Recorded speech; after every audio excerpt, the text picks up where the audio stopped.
Hi everyone, welcome back again to my YouTube channel. It's Bimsy Styling here again, and in today's video it's the sewing tutorial of our beautifully made underbust corset with halter neck. And if you are yet to see the pattern drafting tutorial, the link will be in the comment section down below.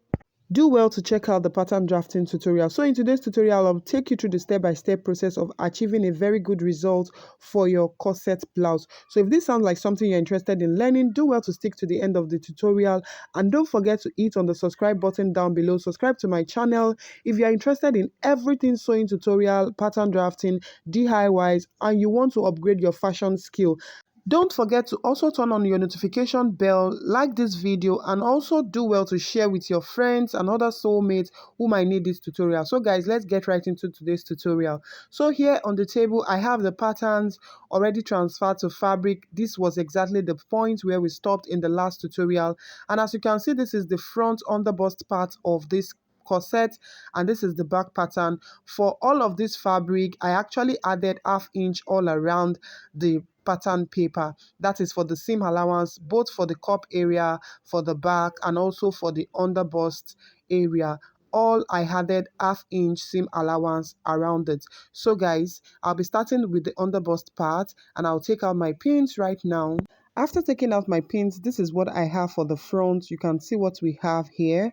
And this right here is the lining for the front as well. So I've gone ahead to press the lining so as to create crease lines for the boning channel. So this is the doll face which will serve as the lining. I did the same thing for the back. I pressed it, that is the lining, to create the crease line for the boning channel for this corset. So I will take the main fabric aside and I will start with the lining. So here I have the front. I will place the side back and the side front together. So this is what I'm trying to do here. I'll place them together and then I'll pin it down. So right now I've pinned down the side back and the side front together on both sides, and you can see what I have here. I'll take it to the sewing machine and then stitch it together on ½ inch seam allowance, which was added when I was transferring my pattern to fabric. I would also repeat the same thing on the main fabric, pin down the side back and the side front together, and then take it to the sewing machine and also stitch it down on ½ inch. So after stitching the side back and the side front together, this is what I have both for the main fabric and also the lining. Right now, I'll set this aside, that is the lining and the main fabric we just stitched, and then I'll work on the cup area. So this is the fabric for the cup area. I'll take out the pattern paper, and the next thing I'll do after taking out my pattern paper is to hold down the darts on the cup area. So I'll place it together like so, and then take it to the sewing machine and sew on ½ inch, just the exact same allowance I added when I was transferring to fabric. So remember that when I cut out this particular pattern fabric, I actually gave a notch to indicate where the dart is actually going to end, and exactly on that point is where I'm going to stop stitching. So I'll take it now to the sewing machine and do just that and come back, show you what we have. So right here, this is what we have for both the lining and the main fabric, and I've also given it a very good press just after stitching down the darts. So you can see that I've opened up my seam and pressed that part so that I have a very good finishing. So I did that to both the lining and the main fabric. So the next thing I will be doing now is to get the cup. Like I said, I used a push-up cup for this particular underbust corset, and what I'll be doing is to place the fabric on the cup. Now, I do not want to place the main fabric on the cup. I want the cup to be on the lining. But then if you want yours to be on the main fabric, this is just what you need to do. Just put the cup inside of the main fabric and then you pin it down, just exactly what you see me doing right here. But for me, I won't be doing this. I'll be attaching the cup to the lining. So this is what exactly you will have, and this is how it should look like when you're attaching the cup to the main fabric. So you take time and then stretch out your fabric on the cup. You can see the way the cup is sitting, and then you stretch out the fabric so that it sits well on the cup. So like I said, I won't be attaching the cup to the main fabric for this particular blouse. I'll be attaching it to the lining, but I just wanted to show you how you can go about attaching your cup to the main fabric for you that wants to do this. and there's no rule saying that you can't attach it to the main fabric. So that's just the reason why I actually took you through this route. So you can see how I'm going about it, just taking time to stretch out the fabric so it lays well on the cup. So this is what I have after attaching the cup to the main fabric. You can see the way the cup is sitting inside of the fabric is sitting very well. So all you will just need to do at this point is to insert your hemming gum, take it to the pressing table and give it a very good press so that you hold down the cup and the fabric together. But if you are using the lining, what you will need to do is to place the cup facing the lining. So you can see that my cup is facing up. It's not facing the push-up part is facing inside of the lining, so you can see, so that it sits well. That is the reason why your cup needs to face this direction. The direction you place your cup when attaching it to the lining is different from the way you place it when attaching it to the main fabric. So I've gone ahead to pin down the lining and the cup together, and what I'll be doing is to insert my hemming gum like that. So this is the lining now that I am working on. I'll attach the hemming gum like that. Then I'll take it to the pressing table and just stretch out my fabric. You can see the way I'm placing my hand so that the lining will sit well inside of the cup. And just that way that I stretched it, I will just press it and hold down the main fabric and the cup together. So this is it. I've taken it to the ironing table and I've given it a very good press. You can see that the cup is sitting well, but then I did not place the hemming gum all around it. I just placed it at the edge so that I don't ruin the effect of the cup at the end of the day. So this is what I have and this is what it looks like on the inside. So this is the main fabric now. So if you want to attach the cup to the main fabric, like I said, you can go through the first method I showed you. And if you want to attach it to the lining, this is exactly how you do it. So right now I'll place the main fabric on the cup. So I'll place it like so, and you can see me trying to match up each of the sides to the lining. Now, after stitching your cup to the lining, if you have any excess on any part, just do well to take out the excess. Do not let your cup get into your seam allowance so that your fabric will lay well. So you need to take out any excess on any part of the cup that you have there. So this is exactly what I'm doing right here. I'll just cut out this part so that I can have a very smooth sewing when I'm actually attaching the main fabric to the lining. So I'm doing just that on the other side as well, taking out the excess on the sewing allowance, and this is it. Now, after attaching my cup to the lining, the next thing I would do is to attach the cup area. That's the cup area. Yes, I will attach it to the lining of the corset. So this is it, trying to place the cup to the part where they belong, and you can see what exactly I am doing here.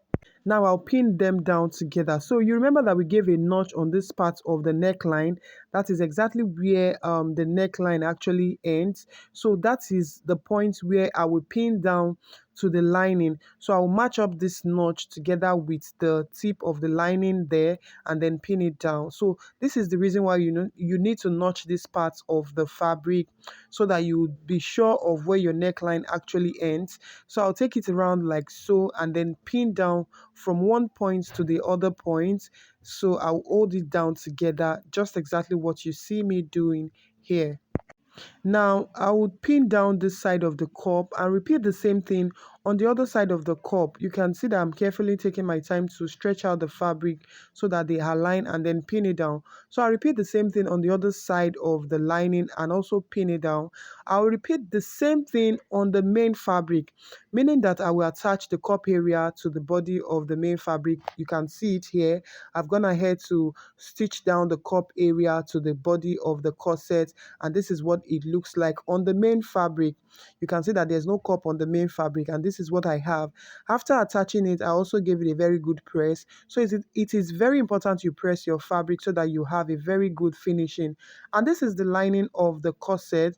I've also stitched down the cup area to the lining, and you can see exactly what we have at this point.